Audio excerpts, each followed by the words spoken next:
जिन्होंने मेहनत की, जिन्होंने लाठियां खाई, जिन्होंने संघर्ष किया, जिन्होंने जेलें काटी, अगर सबसे ज्यादा जुल्म किसने सहा है तो वो जिला सहारनपुर के लोग हैं। आज की आपकी आवाज जो सहारनपुर से निकलकर और संसद में गई है, इसका अगर बहुत बड़ा श्रेय जाता है तो यहाँ के हमारे भीम आर्मी आजाद समाज पार्टी के साथियों को जाता है।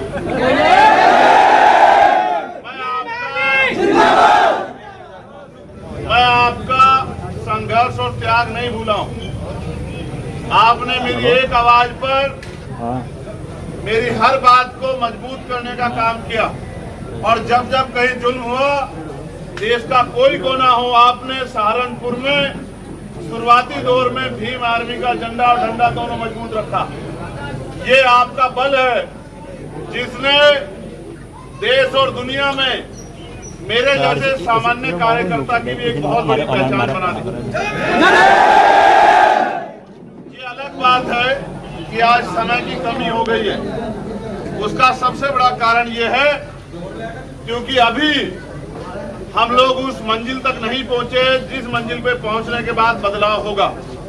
अभी तो बदलाव की शुरुआत की पहली कड़ी लगी है।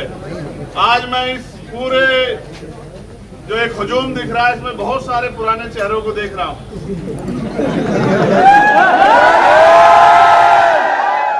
चाहे वो बेहट विधानसभा वाले हो,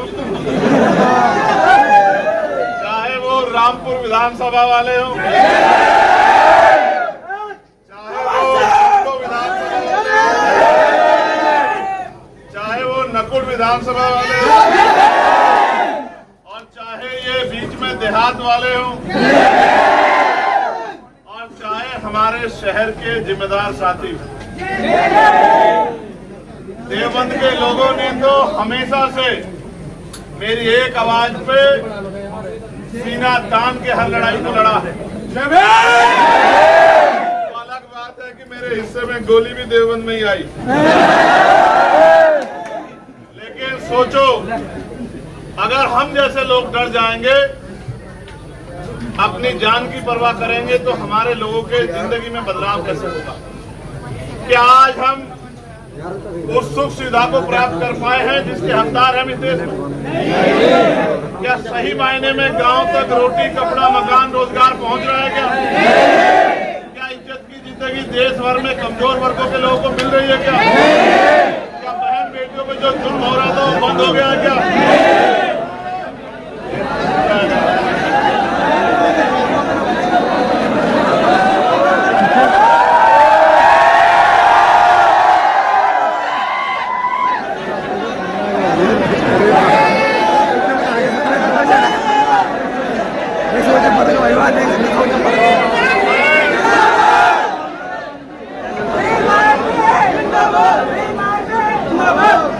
सहारनपुर के लोगों से पूछना चाहता हूँ, जवाब देने के लिए तैयार हो? जो काम नगीना बिजनौर के लोग कर सकते हैं वो हम करेंगे।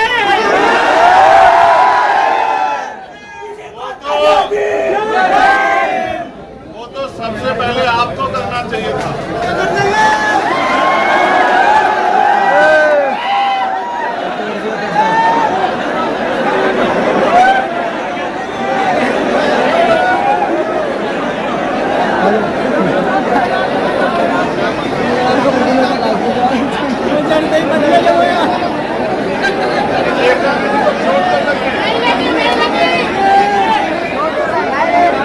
देखो मैं तो इशारों में सारी बातें समझाता रहता हूँ।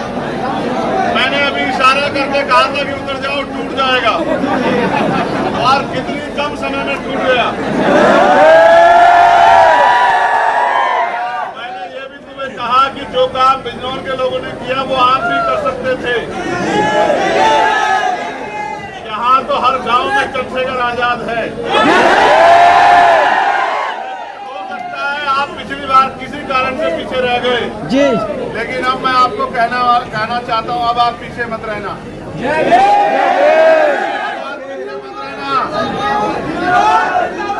ये बहादुर लोगों, मेरी बात पे गौर करो, तुम में बहुत बल है, बहुत बल है, मगर तुम लोग क्योंकि सब चंद्रशेखर आजाद हो तो तुम्हारी नाक बहुत ऊंची है। अगर सच में समाज से प्यार करते हो, ये नालायक हो जाओ।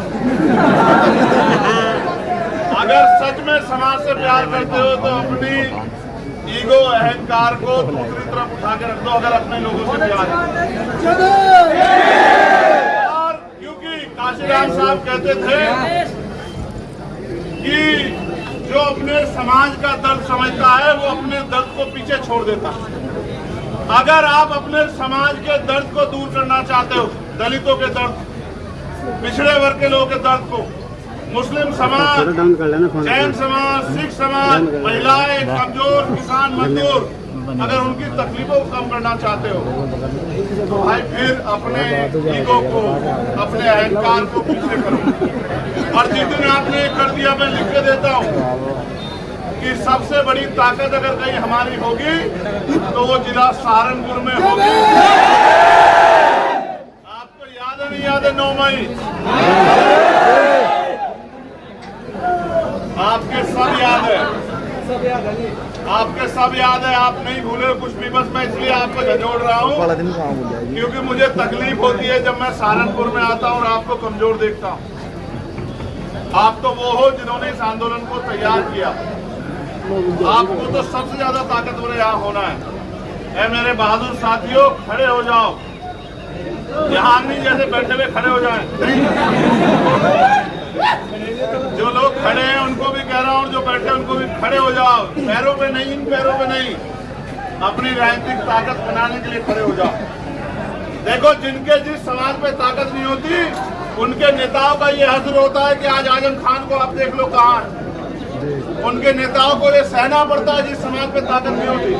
अगर कल आपने ताकत नहीं बनाई तो शायद कोई और जेल मेरा इंतजार कर रही होगी या कोई गोली मेरा इंतजार कर रही होगी। ना मैं जेल से डरता ना गोली से। मैं आपसे कह रहा हूँ, अगर मैं इस बात से डरता हूँ कि जो ताकत आपने बनाई है उसका फायदा समाज को नहीं मिला, फिर बेकार हो जाएगा। सारे नेता थे पार्लियामेंट में, बताओ आपकी आवाज सबसे ज्यादा जोरदार गूंजी है नहीं गूंजी? और अभी तो एक सिपाही गया भीम आर्मी का। देश भर से भीम आर्मी के सिपाही जाएंगे। भारतीय संविधान की तरफ कोई हाथ उठा के नहीं देखा। मेरी बात, गरीबों के हाथ ऐसे नहीं फैले किसी के आगे, फिर किसी पे जुल्म नहीं होगा, फिर किसी बहन बेटी का अपमान नहीं होगा, फिर मजदूरों को मजदूरी मांगने में मारा नहीं जाएगा, फिर नौजवानों को रोजगार मिलेगा, फिर जो जाति धर्म के नाम पे अन्याय हो रहा है वो खत्म होगा। लेकिन ये तभी संभव है जब आप अपनी जिम्मेदारियों को समझो। और मैं मानता हूँ कि आप मेरे अलावा किसी और की नहीं सुनते हो। क्या तो आप प्यार से मान जाओ, वरना समझाना मुझे भी आता है। क्योंकि मैं आपका खून हूँ, आप मेरे भाई हो। अगर ऐसे नहीं मानोगे तो फिर दूसरे तरीके से मना लेंगे। मैं आपसे आग्रह करूंगा कि आप मेरे साथ चलें, क्योंकि 3:45 बज गए, 2 बजे का समय था शहर का, अंधेरा हो जाएगा तो कोई फायदा नहीं होगा। उस आपके जो बहुत दिनों बाद लौटा हूं मैं सहारनपुर, याद है?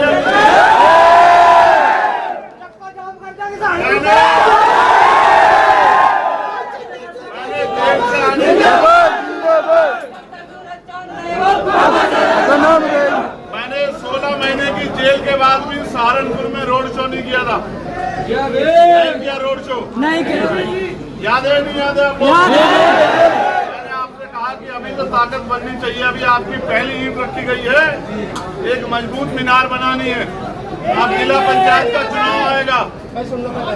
अगर आप सच्चे सिपाही हो भीम आर्मी के तो मुझसे वादा करो कि आप यहाँ जिला पंचायत अध्यक्ष अपना बना के दिखाओगे मुझसे। अगर आपने जिला पंचायत अध्यक्ष अपना बना लिया तो यहाँ विधानसभा की 7 सीटें हैं। शहर के लिए मैं कहता नहीं, क्योंकि शहर की इनके भरोसे है। बाकी 6 की मैं गारंटी देता हूँ कि 6 की 6 आप लोग जीतोगे, कोई आपको नहीं रोक सकता। क्योंकि जैसे जैसे लड़ाई आगे बढ़ेगी वैसे वैसे भाईचारा भी मजबूत होगा। जैसे जैसे लड़ाई आगे बढ़ेगी वैसे वैसे भाईचारा भी मजबूत होगा। दलित, मुस्लिम, पिछड़े वर्ग के लोग और यहाँ जो हमारे पाल हैं, प्रजापति हैं, कश्यप हैं और स्पेशली मेरा गुर्जर परिवार, वो भी बढ़ चढ़ के हमारे साथ खड़ा होगा और ऐसी ताकत बनेगी कि सहारनपुर में हमारे मुकाबले कोई होगा नहीं। सबकी जमानतें जब्त बिजनौर वालों ने जमानतें जब्त करा दी, नहीं करा दी? तो सहारनपुर वालों में तो बल बिजनौर के बराबर ही है। तो मैं फिर आपसे अगर सिर्फ नारा लगाने से जीत हो जाती तो मुझे 22 घंटे 21 घंटे मेहनत नहीं करनी पड़ती। तुमने देखा हाथरस में क्या हुआ हमारे लोगों के साथ।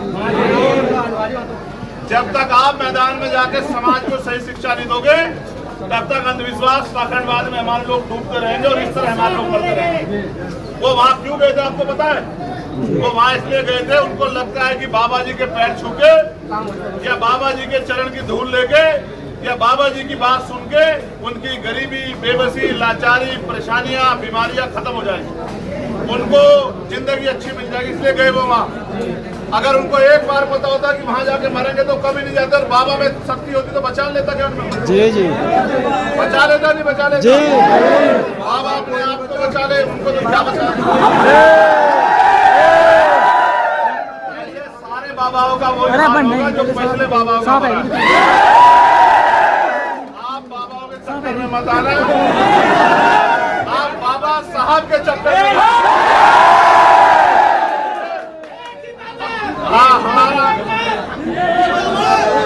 अब तो एक ही बाबा है और वो बाबा कोट पैंट वाले हैं और दूसरे बाबा संत श्रोमणी सतगुरु रविदास जी महाराज। जब मैंने उनका नारा लगा आपको अच्छा लगा, नहीं लगा? अब बहुत जिम्मेदारी से चोट मत खा लेना, मेरे साथ चलो क्योंकि समय हो गया है। डॉक्टर साहब का खाना हमने उधार कर दिया।